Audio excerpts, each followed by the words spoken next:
قرآن کریم کی فضیلت۔ لبنان کا سب سے مالدار آدمی ایمپل البستانی تھا۔ اس نے اپنے لیے ایک خوبصورت علاقے میں جو کہ بیروت کے ساحل پر واقع تھا قبر بنوائی کہ مرنے کے بعد مجھے اس قبر میں دفن کیا جائے۔ اس کے پاس اپنا ذاتی جہاز تھا اور جب دھماکہ ہوا تو وہ جہاز سمیت سمندر میں ڈوب گیا۔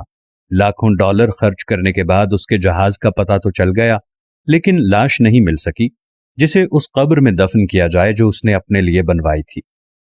نمبر 2، برطانیہ کا ایک بہت زیادہ مالدار آدمی ایک یہودی روب تشلر تھا۔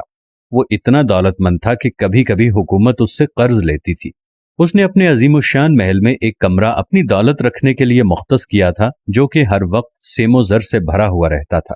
ایک دفعہ وہ اس کمرے میں داخل ہوا اور غلطی سے دروازہ بند ہو گیا۔ دروازہ صرف باہر سے کھل سکتا تھا، اندر سے نہیں۔ اس نے زور زور سے چیخو پکار شروع کی، لیکن محل بڑا ہونے کی وجہ سے کسی نے اس کی آواز نہ سنی۔ اس کی عادت تھی کہ وہ کبھی کبھی بغیر کسی کو بتائے کہیں کہیں ہفتے ہفتے غائب رہتا تھا۔ جب وہ کسی کو نظر نہیں آیا تو گھر والوں نے سوچا کہ حسب عادت کہیں گیا ہوا ہوگا۔ وہ برابر چیختا رہا یہاں تک کہ اسے سخت بھوک اور پیاس لگی۔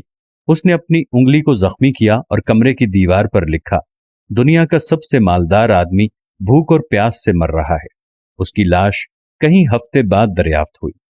یہ پیغام ہے ان لوگوں کے لیے جو سمجھتے ہیں کہ مال و دولت ہی ہر مشکل کا حل ہے اور دنیا کی ہر ضرورت اس سے پوری کی جا سکتی ہے۔ دنیا سے جانا ایک بہت بڑا حادثہ ہے، لیکن ہم نہیں جانتے کہ کب، کیسے اور کہاں جانا ہے۔ انسان سفر پر جاتا ہے اور پھر واپس آتا ہے، گھر سے باہر جاتا ہے اور پھر لوٹتا ہے، لیکن جب دم نکل جائے تو پھر کوئی لوٹتا نہیں ہے۔ مبارکباد کے قابل ہیں وہ لوگ جو کسی پر ظلم نہیں کرتے، نہ کسی سے نفرت کرتے ہیں، نہ کسی کا دل زخمی کرتے ہیں اور نہ ہی اپنے آپ کو کسی سے برتر سمجھتے ہیں، اس لیے کہ ایک نہ ایک دن سب کو جانا ہے۔ ایک آدمی ٹیکسی میں بیٹھا تو دیکھا کہ ڈرائیور قرآن سن رہا ہے۔ اس نے پوچھا کہ کیا کوئی آدمی مر گیا ہے؟ اس نے کہا ہاں، ہمارے دل مر چکے ہیں۔ قیدی اس لیے قرآن مانگتا ہے کہ قید تنہائی میں اس کا ساتھی بنے۔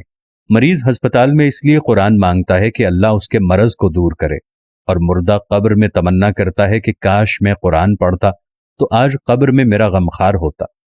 آج نہ ہم قیدی ہیں، نہ ہم مریض ہیں، اور نہ ہی ہم مرے ہوئے ہیں کہ قبر میں قرآن کی تمنا کریں۔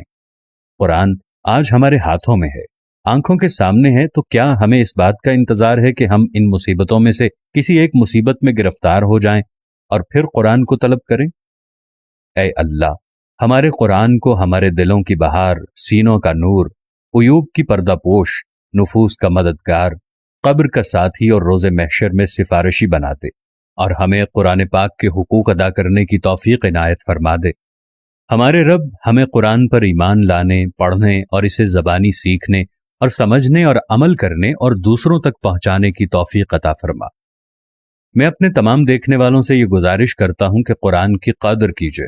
قرآن کو اپنے گھر کے اوپر والے الماری کے حصے میں رکھنے کی بجائے، کپڑے میں لپیٹ کر رکھنے کی بجائے، اپنی زندگی میں اسے نکال کر روز کا 1-2 صفحہ ضرور پڑھیں تاکہ قیامت والے دن قرآن ہماری شفاعت کا باعث بن سکے۔